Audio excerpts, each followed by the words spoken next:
So the rods have some side-to-side action. I know some is allowed, but I don't know what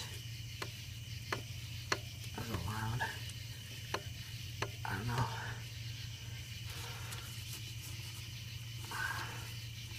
But I don't see any damage anywhere.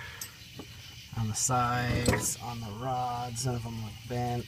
But I see chunks of metal in the oil pickup. I see tiny piece of metal in the oil that was poured out. I see a piece of metal at the bottom of the oil pan. So something is wrong, and I can't tell what.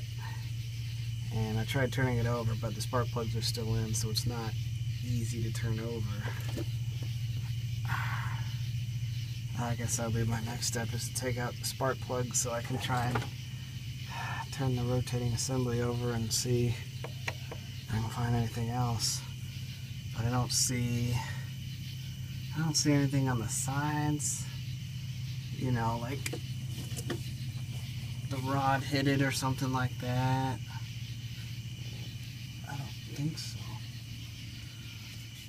But maybe I'm just not looking right. It's not catastrophic damage though, from what it seems. That's good, I guess, but I still don't really know what's wrong.